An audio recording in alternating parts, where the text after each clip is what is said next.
Para jamaah yang dirahmati oleh Allah Subhanahu wa taala, hidup boleh berakhir tapi pahala harus selalu mengalir. Itu merupakan sesuatu yang memang mesti kita miliki semasa hidup di dunia ini, karena sebuah kepastian yang namanya kehidupan ini akan berakhir nanti suatu saat dengan kematian. Namun bagi orang yang beriman, yang mereka punya kecerdasan, cerdas dalam beramal, mereka pasti akan melakukan amalan-amalan yang di waktu yang singkat ini, untuk kemudian amalan tersebut akan selalu mengalir. Walaupun dia sudah tidak ada lagi di dunia ini, walaupun dia sudah tidak lagi beramal nanti dengan dunia ini, karena sudah duluan dipanggil oleh Allah menuju ke hadirat Allah, namun ia masih tetap seakan-akan masih hidup dalam beramal walaupun tidak beramal, yaitu dengan melakukan amalan-amalan yang amalan itu yang selalu hidup. Dia sendiri sudah mati, tapi amalan hidup. Ada beberapa amalan yang disebutkan dalam hadis, di mana Rasulullah SAW dalam hadis ini menyebutkan 7 amalan, yang mana apabila kita beramal dengan 7 amalan ini akan selalu hidup sampai kapanpun, sampai ke hari kiamat nanti akan selalu hidup. Jadi panjang enggak kehidupan amalan ini? Berarti panjang sangat, sepanjang kiamat, sepanjang kehidupan sampai kepada kiamat. Jadi kita udah meninggal duluan ini. Jadi walaupun udah meninggal, kemudian hari-hari, tahun demi tahun berlalu dan berlalu begitu panjang, dari setelah kita kematian, dari setelah datang kematian kepada kita, dari setelah kita meninggalkan dunia ini, berarti lama sangat enggak? Sangat lama. Waktu masih panjang, ya, bertahun-tahun mungkin, ribuan tahun mungkin akan selalu hidup dengan 7 amal yang disebutkan dalam hadis. Dan hadis ini adalah hadis yang dengan sanadnya yang hasan. Rasulullah SAW bersabda, mimma yalhaqul mu'mina min amalihi wa hasanatihi ba'da mautihi ilman 'allamahu wa nasharahu wa waladan salihan tarakahu wa mushafan warathahu aw masjidan banahu aw baitan libni sabili banahu aw nahran ajrahu aw sadaqatan akhrajaha min malihi fi sihhatihi wa hayatihi yalhaquhu min ba'di mautih. Sesungguhnya pahala yang masih didapati oleh orang beriman, sesungguhnya pahala yang masih didapati oleh orang beriman dari amalan-amalan dan kebaikan-kebaikan yang telah ia lakukan setelah mati. Ya, ini dia udah meninggal nih, tapi walaupun sudah mati, amalan itu selalu akan mengalir kepadanya.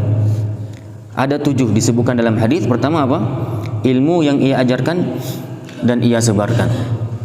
Ilmu yang dia amalkan. Jadi tidak sekedar hanya berilmu tidak beramal. Ilmu yang diajarkan, diamalkan, diajarkan, disebarkan. Nah, makna ilmu yang diajarkan pasti di sini adalah ketika kita mengajari apapun kebaikan, kemudian juga disebarkan, tidak hanya sekedar diajarkan, ada penyebaran ilmu itu sendiri melalui apa mungkin. Maka hari ini kalau kita menyebarkan ilmu dengan tulisan, itu juga akan mendapatkan jariah yang luar biasa. Bahkan kalau lisan seperti ini, berapa orang yang dengar? Hanya berapa orang yang dengar kalau ikut kajian seperti ini. Maka tidak hanya sekedar mengajarkan, tapi ilmu itu harus disebarkan. Nah, penyebaran ilmu inilah hari ini untuk zaman kita seperti ini banyak sekali tafsirannya, baik dengan media sosial, dengan YouTube misalnya, kemudian dengan Facebook kita mungkin kita gunakan untuk penyebaran ilmu, atau bahkan juga bisa dengan tulisan-tulisan. Maka walaupun kita tidak diberikan potensi lisan untuk berbicara, maka jangan berkecil hati, gunakan potensi tangan untuk menulis, karena ini juga bahagia pada dakwah, ini bahagia pada penyebaran ilmu. Dan apabila buku kita dibaca, dicetak berulang-ulang cetakannya, nah maka berapa banyak mungkin akan terinspirasi, mendapatkan ilmu, mendapatkan pengetahuan, bahkan menjadi asbab orang bertaubat gara-gara buku yang kita tulis. Maka ini bahagian daripada amal jariah. Maka para ulama dulu, coba para imam dulu, mereka udah meninggal, betul? Imam Syafi'i, Imam Ahmad, kalau kita lihat urutannya, Imam Abu Hanifah, Imam Malik, Imam Syafi'i, Imam Ahmad, semua mereka sudah wafat. Namun seakan-akan masih hidup. Imam Al-Bukhari, hari ini hadis-hadisnya dibaca masih. Imam Muslim, semua para ulama mereka sudah duluan wafat, ilmu mereka masih hidup, jariyah. Coba lihat Imam Ibnu Hajar Al-Asqalani, misalnya Ibnu Rajab Al-Hambali, misalnya Imam An-Nawawi rahimahullah, kemudian juga banyak para imam-imam, mereka sudah wafat tapi seakan-akan nama mereka masih hidup. Dan orang yang paling hidup saat ini siapa? Dari hamba Allah, itulah Nabi kita Muhammad SAW, hidup selalu disebutkan namanya. Makanya apa yang menyebabkan mereka ini hidup? Ilmu yang mereka ajarkan, ilmu yang mereka sebarkan. Maka kita menuntut ilmu tidak titik untuk kita, itu rugi sangat. Kalau sekedar menuntut ilmu untuk belajar, untuk sekedar tahu cukup, nah ini rugi. Kita ingin lebih. Bagaimana cara ingin lebih? Niatkan belajar untuk dapat mengajar dan kita sebarkan ilmu. Ini akan menjadi orang yang sangat luar biasa insya Allah. Jadi di dunia yang singkat ini kita bisa beramal dengan ribuan tahun, kita mendapatkan pahala amalan jutaan tahun. Begitulah cara cerdas untuk mendapatkan pahala sebanyak-banyaknya, walaupun kita tidak bisa beramal nanti suatu saat karena kita udah mati. Pertama apa? Ilmu yang diajarkan dan ia sebarkan. Yang kedua apa kata Rasulullah? Yang tidak akan pernah terputus, ya akan selalu mengalir, anak soleh yang ia tinggalkan. Ini yang pastinya sudah nikah, yang belum nikah bagaimana anak soleh? Jadi salah satu misi kita untuk menikah itu adalah memperbanyak anak yang soleh. Dengan kita punya anak yang soleh, amalan anak-anak soleh ini, anak soleh punya apa lagi? Nanti menikah punya anak soleh lagi. Begitulah berarti akan mengalir kepada ayahnya, pada kakeknya, datuknya, datunya, lain sebagainya, akan mengalir semuanya. Maka jangan punya anak asal sekedar punya anak. Ya, harus punya misi. Untuk apa punya anak? Tujuan kita punya anak untuk apa? Tidak sekedar asal senang punya anak, enggak. Hari ini kita punya anak untuk ya supaya senang, atau punya anak ya punya anak karena udah nikah punya anak gitu. Ya, kalau kayak gitu punya anak, kambing pun punya anak. Sapi pun punya anak. Ya betul. Mereka juga punya anak. Nah, makanya jangan asal punya anak kalau kita orang beriman. Punya misi. Untuk orang beriman itu punya anak supaya nanti dia menjadi anak ini penolong dia pada hari kiamat. Bagaimana cara anak soleh menolong kita? Amal soleh dialah yang nanti akan menolong kita, akan ngalir kepada orang tuanya. Maka saudaraku, satu ilmu yang diajarkan dan ia sebarkan. Yang kedua adalah anak soleh yang ia tinggalkan.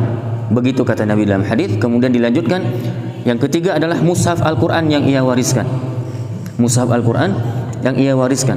Mushaf Al-Quran di sini bisa berupa mushaf, bisa berupa hafalan yang dihafalkan kepada orang lain. Jadi tidak hanya membagi-bagi mushaf, tapi membagi-bagi isi mushaf, ilmu mushaf, hafalan. Maka kalau kita buka lembaga pesantren seperti Al-Ghuraba ini, misalnya kita buka lembaga pesantren yang di situ ada tahfiznya. Begitu banyak kita kaderkan kader-kader tahfiz asbab kita, maka seluruh hafiz-hafiz yang pernah kita kaderkan, setiap mereka baca Al-Quran, setiap hafalan itu akan ngalir kepada kita karena kita yang menjadi asbab mereka hafal Quran. Itu juga mewariskan mushaf namanya. Kita tidak mewariskan berupa lembaran-lembaran memang, tapi yang kita wariskan bahkan yang lebih dari itu. Apa itu? Hafalannya. Apalagi memang dalam hadis disebutkan mushaf secara zahir, memang itu boleh juga, yaitu kita membagi-bagi mushaf. Dan ini setiap mushaf yang dibaca, satu huruf langsung ngalir kepada orang yang mewakafkan mushaf tersebut. Yang keempat adalah masjid yang ia bangun.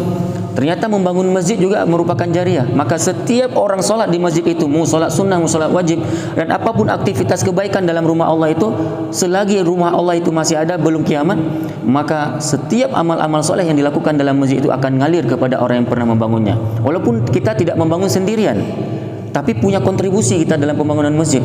Baik 1 sak semen, 2 sak semen, mungkin kita punya kontribusi infak di bahagian besi. Kita mungkin pernah menginfakkan pasir. Nah, coba hitung berapa pasir itu. Sudah pernah kita hitung? Tak sanggup dihitung itu berapa butiran pasir itu. Semua akan jadi kebaikan. Mungkin kita pernah menginfak yang berhubungan dengan apa? Mikrofon. Ini infak. Menginfak lampu. Menginfakkan apa-apa yang berhubungan dengan masjid untuk pembangunan masjid, maka itu sangat jariah. Dan yang lebih jariah kapan? Apabila dia berinfak di waktu pembangunan pondasinya, karena pembangunan pondasi permanen. Yang lebih permanen lagi, di atas apa dibangun pondasi? Di atas tanah wakaf lebih jariah lagi, karena permanen saudaraku. Jadi membangun masjid juga insya Allah akan jariah. Kita sudah meninggal, Udah, kita nggak bisa sholat, tapi masih ada orang yang sholat di masjid yang kita bangun setiap sholat 5 waktu. Ada sholat sunat, ada sholat sunat. Di dalam masjid itu orang itikaf, ada. Kemudian setelah itikaf ada orang yang berdoa, ada orang yang di dalam masjid itu dia berzikir, membaca Quran. Seluruh aktivitas itu akan ngalir kepada yang menginfakkan masjid ini. Ini cara cerdas untuk memperbanyak amal soleh, walaupun kita tidak bisa mampu nanti beramal lagi. Ya. Yang kelima, rumah tinggal bagi Ibnu Sabil, yaitu musafir yang terputus perjalanan yang ia bangun. Maka orang zaman itu senang sangat membangun rumah-rumah musafir. Dan makanya kalau kita punya misi, punya tujuan, punya keinginan untuk bangun rumah, niatkan 1 kamar untuk musafir. Itu, saya ulangi. Kalau kita yang belum memiliki rumah ini, ya, kayak saya juga belum ya. Jadi yang belum memiliki rumah, siapapun yang ingin bangun rumah, niatkan rumah ini untuk ibadah. Dan salah satu tujuan untuk bangun rumah juga, ataupun ya salah satu kamar yang kita bangun, yang kita bikin, niatkan ini adalah ruang untuk tamu. Itu luar biasa pahalanya, besar sangat. Musafir siapa? Musafir keluarga kita, musafir ibu kita, ayah kita mungkin, kemudian adik-adik kita, saudara-saudara kita yang di kampung, ataupun teman-teman kita, mereka akan bermusafir ke rumah kita. Bangun kamar satunya, tujukan untuk tamu, insya Allah ini jariah. Ya, kemudian juga di masjid, maka masjid-masjid orang zaman pasti ada rumah musafir. Nah, ini sangat luar biasa saudaraku pahalanya. Selagi rumah musafir itu masih ada, maka selalu akan mengalir pahala kepada orang yang membangunnya. Yang keenam, yang tidak akan terputus adalah sungai yang ia alirkan. Sungai yang ia alirkan. Nah, sungai di sini apapunlah yang menjadi sumber kehidupan dari air itu sendiri nanti, termasuk sumur. Sumur kalau kita gali itu luar biasa. Setiap air yang digunakan dari sumur yang kita gali akan jariah. Sungai yang kita alirkan, termasuk paret, walaupun bukan sungai, dan apapunlah itu, yang itu bersifat permanen, yang akan dimanfaatkan oleh orang banyak. Nah, ini jariah. Ya. Kemudian yang ketujuh, yang terakhir adalah sedekah yang ia keluarkan dari harta ketika ia sehat dan hidup. Sedekah apapun yang kita keluarkan selagi kita sehat dan selagi masih hidup, itu lebih jariah daripada kita udah meninggal, kita amanahkan ke orang lain. Berpahala enggak? Kita udah meninggal nih, kemudian ada orang berinfak atas orang meninggal, berpahala? Tetap berpahala, tapi tidak sebesar pahala waktu dia hidup, dia yang bersedekah langsung. Lebih besar, karena kita yang kasih dengan tangan kita, dengan niat kita lagi. Yang ini bukan niat kita, bukan tangan kita yang memberikan, keluarga kita. Berpahala, tetap akan ngalir pahala kepada orang meninggal, tapi tidak sebesar pahala ketika kita bersinfak di saat kita masih hidup dan di saat kita sehat. Maka 7 ini saudaraku, apabila kita lakukan di dunia yang sangat singkat ini, insya Allah akan selalu dan selalu mengalir beribu-ribu tahun setelah kita meninggal. Gak bisa dibahasakan berapa batasnya, karena selagi sebelum kiamat itu akan selalu mengalir kepada kita saudaraku. Inilah beberapa amalan, mari kita sama-sama kita konsentrasi dengan beberapa amalan ini. Bukan berarti dengan meninggalkan amal yang lain, tapi pastinya dengan penyebutan 7 ini, inilah inti-inti amalan sebenarnya.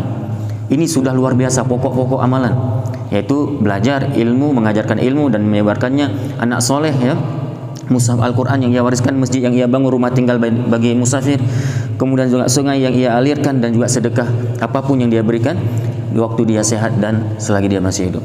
Mudah-mudahan ada manfaat apa yang kami sampaikan. Kita padai dengan doa kafaratul majlis. Subhanakallahumma wa bihamdika asyhadu an la ilaha illa anta astaghfiruka wa atubu ilaik.